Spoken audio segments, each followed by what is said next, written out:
one thing that all the media outlets can agree on, whether it's CNN, whether it's Fox, or whatever propaganda you choose to listen to, the thing they can all agree on is that the crime rates in the United States are skyrocketing. Mm-hmm. Oh, okay. Is that any surprise? Right. Is that any surprise to when we're especially young males? And that's something that I think we don't talk enough about, but it really it has a huge impact. When you remember back when you were at a very impressionable age, say 8, 9, 10 years old, and by the way, let's say the divorce rate's 50%, mm-hmm. which it's probably higher now. Yep. So you're a young male like that. You're raised by a single mother, which I'm not saying that's bad. I mean, good for the single mom, but the fact is you don't have that strong, male figure most likely to look up to. Yep. Not only that, you go to school and 95% of your teachers are female. And again, I'm not saying that's bad. All I'm saying is that you don't have that strong male figure. And then once you get to an age where I or you would have gone out and got a job and learned responsibility, let's say 14, 15 years old or whatever, now you're getting UBI from the government, and you don't have. So what happens is we create this environment where, males and females, and it impacts them both negatively, but especially with males, we're creating this environment where they don't have any, we're taking away their identity. Yeah. Right. Because with guys, as and I think this is, I don't think this is a feature. I think this may be a bug for guys, but it is what it is, that our identity for a lot of us is consumed in our work. Yes. And what we can produce and how we can provide for the people around us. And if you take that away, there's no purpose. There's no purpose. And if there's no purpose, I think that's when you really get the riots and the looting and everything that we've seen in 2020. And I unfortunately think we will get worse unless we can recognize the path we're on and get off the road to serfdom. Yes. Amen to that. And, they say boys too, in dicey situations, actually go into puberty earlier. It's almost like your natural response to uncertain conditions is you tend to mature more quickly. And young males, right, below the age of 27, I mean, they're just crazy, right? They need to allocate all that energy towards something productive. Otherwise, it tends to be destructive.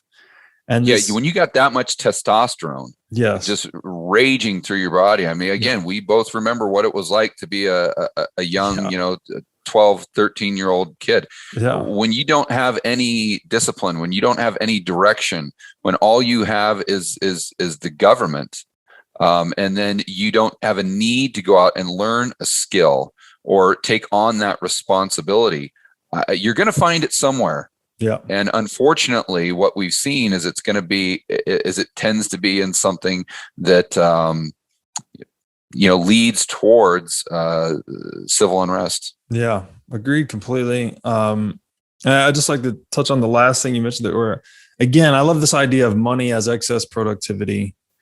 And then we have UBI regulation. All government intervention is effectively negative productivity, right? They're not only going to pay people to stay at home, but the earlier point is that the legislator's pen can never create any wealth. They can only redistribute it. So anything they're spending has been stolen from someone else, either via taxation or inflation. Yeah. And I would argue that they can't even really distribute it because they destroy it in the process, because that would imply that if they take $100 out of the system, they're putting $100 worth of wealth back in. Right. And I don't think they take 100 out. And I think they're putting in $2 or $3. Agreed. Yes. So it's capital. Not only are you restricting capital creation by keeping people at home, but you're also inducing capital consumption and destruction. Yeah, and wealth destruction. Wealth destruction. So then that means, it's basically... And I want to also point out, too, that another way that you're creating wealth destruction is because of the misallocation of resources. Yes. Yes. You see, because we have no price discovery. That's right. Who knows what the price of anything is when we're giving people free dollars that don't have to produce anything to get those dollars. That's right. And therefore, we are, whether it's lumber, whether it's you name it. We cannot. Why did the Soviet Union crumble? Because they didn't have true free market price discovery. That's right. So the free market couldn't give those price signals to where the producers would know, okay, I've got all these trees, I've got all this copper, I've got all this XYZ. Where should I put it? Where should it go? And prices are what directs that flow of traffic, right? Well, if you're interrupting that flow of traffic, then you're quasi communism from the standpoint of wasting so many of the valuable resources that have, as Thomas Sowell says, scarce resources with alternative uses. And resources, by definition, are scarce. We do not have an unlimited supply of them. And therefore, when we misallocate them, that, in addition to what you're saying, is making future generations poorer.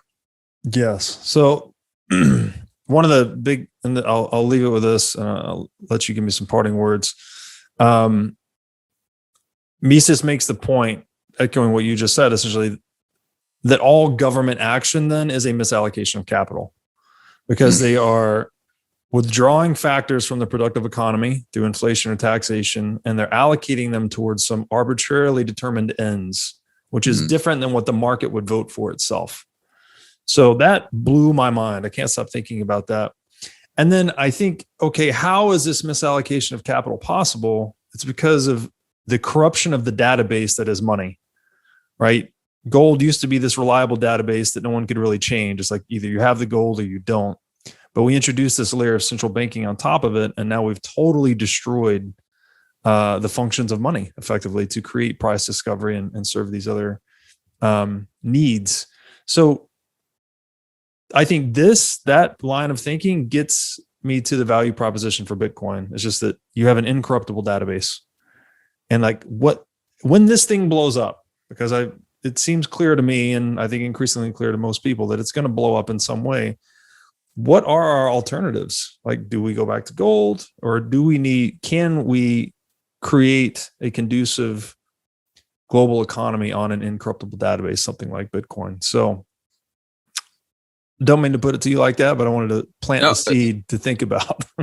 Yeah, I think it goes back to what we were saying on stage at my event, and I think it depends how we're getting this collapse, because and at what point, is this tomorrow or is this in 5 years? Because if it's tomorrow, I would argue that we go back to gold. Because you have to instill confidence. If the dollar, which is what usually, when a country hyperinflates or has a problem with their monetary system, they go to the dollar, because that's how you instill confidence. That's right. Right. But if the dollar is gone, then okay, well, how are you instilling confidence? So I think if it happens tomorrow, it would be gold.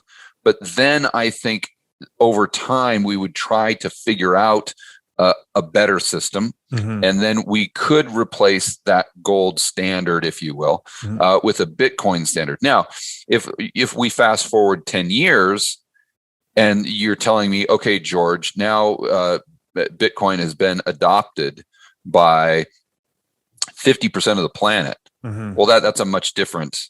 That's a much different question. My concern with both of those, though, is that at the end of the day, we're imperfect creatures that control perfect money, whether it's gold or whether it's Bitcoin. So just like I'm talking about how we've got the collateral multiplier. Yeah, I think it would be much better. And I understand the value proposition, especially with Bitcoin, how it would be decentralized to such a significant degree above and beyond gold. But I think at some point we forget about the lessons of history. I'm talking 30, 40 years down the road here. And we start getting the collateral multipliers again, and the derivatives, and the this and the that. And hopefully we don't, but we'll see. We'll see it how it all plays out, because the one thing we all agree on is that the system that we have right now is broken. Yes. And it is being put together right now with spit and duct tape. Yeah. And can that go on another 5 years, 10 years, 50 years?